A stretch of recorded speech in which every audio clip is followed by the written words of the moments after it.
Hey guys, welcome to my channel and this is my first video tutorial. Ano ba ang gagawin natin yun? Ang gagawin natin yun is ituturo ko sa inyo kung paano mag-edit ng simpleng intro lang naman para sa inyong mga videos o kung gusto nyo mag-vlog using this app, ang Kinemaster app. Kung gusto nyo talaga malaman, panoorin itong video na to hanggang dulo.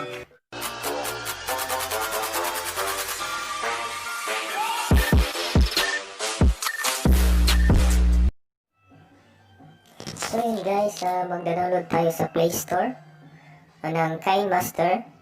So ito yung Kinemaster. But since guys, naka-download na ako ng Kinemaster, so ipakita ko na lang dito sa inyo na legit and may magda-download tayo sa Play Store ng Kinemaster. So i-open ko na yung Kinemaster ko. So click natin dito, 16:9 yung gagamitin natin.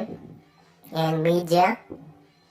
Ihanap tayo ng ating iba background sa ating intro. So, pero gusto ko ng may motion na background. So, mga galawang binso yan. So, punta tayo sa files ko at maghanap tayo ng video. Meron ko itong encoder, copy natin yan. Ipipaste natin yan dito sa phone storage para mabasa ng Kinemaster. So, yan, balik tayo sa Kinemaster natin. And update later yan. So, 16:9 yung gagamitin natin para di magmukhang TikTok yung video natin. So, ganito na nangyari.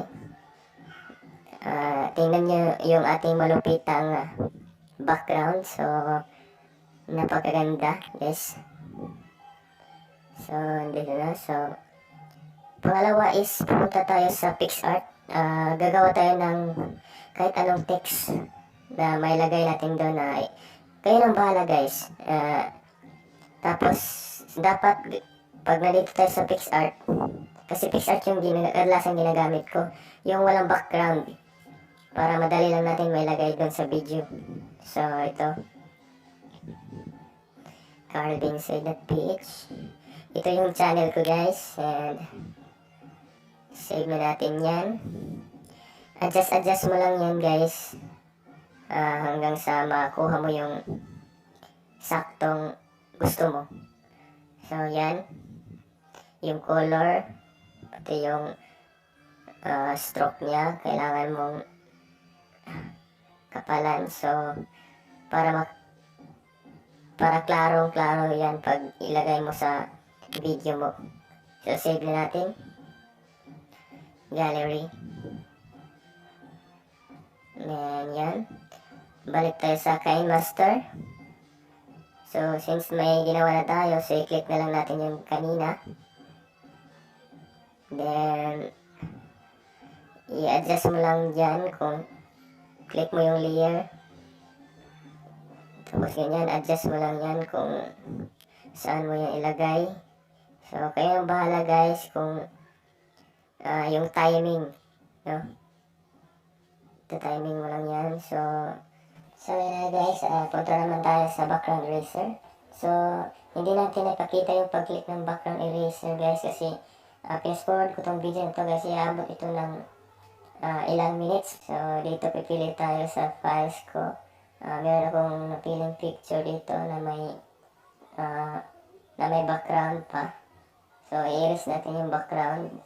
Siyempre, i-erase yung background. So, i-erase natin yung background. So, ito na guys. Kailangan dito sa apps na to is kailangan mo ng patient guys. Kasi medyo matagal-tagalan tayo dito mag-edit, magtanggal ng background. So, yun lang guys. Iris-iris lang. So, yan na. So, save na natin. Balik tayo sa Kinemaster natin and layer. Click mo lang yung layer. Tapos, hanapin mo yung ginawa mong na-edit mo ng picture.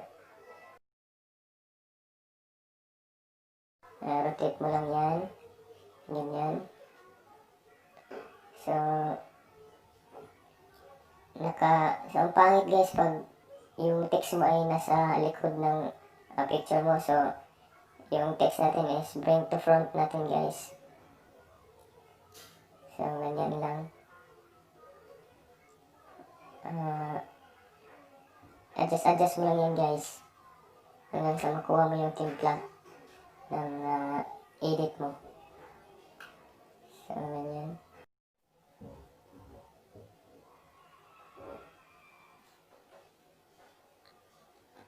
So, click natin yung in animation niya. So, pili ka lang. Converge, scale down. So, ikaw na ang bahala, guys, kung anong gusto mong animation mo sa text mo. Meron din tayong out animation. Yan. Timplahin mo lang yan, guys. And yung picture mo din is lagyan mo din ng in animation. And out animation. Yan. Try natin.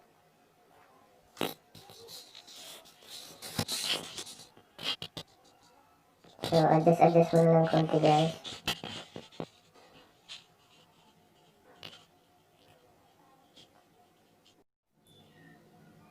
So, ayun, guys, ikakat natin yan. And lagyan natin ng transition effects para may gumalaw-galaw naman. And lagyan natin ng parang may basag na salamin. So, yan. Try natin. And siguro ikakat na natin ito and huwag na natin pahabain pa. So, ikat natin itong video. Kasi pang intro lang naman. So, add layer, then lagyan natin ng subscribe para magmukhang YouTube talaga. And yan, adjust. And lagyan mo ng and lalagyan natin siya ng overall animation. So, yan.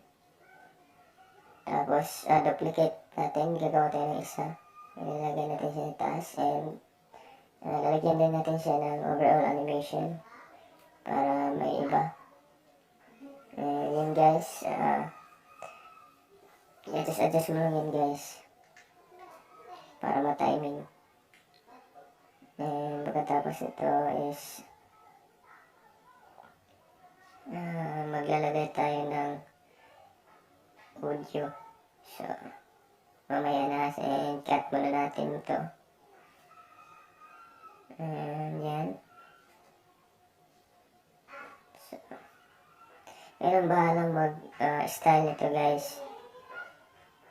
Para may motion naman.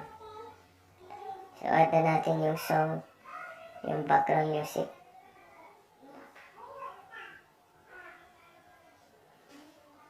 So, yan. So, export na natin yun, guys. Napakabilis lang. So, dito na, guys.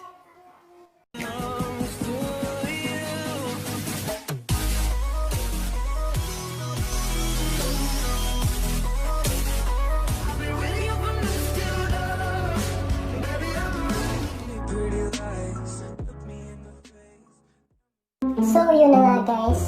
Salamat sa panonood and hope na nakatutulong itong video na to para sa inyo. And sana rin is may na-share akong kahit kaunting idea lang para sa pag-edit. And pagpasensyahan na yung pagkatagalog ko kasi medyo nautal-tal pa. Pero bahala na si Batman. And yun, for more videos and updates, so please subscribe my YouTube channel. And yeah, thanks, guys, and God bless.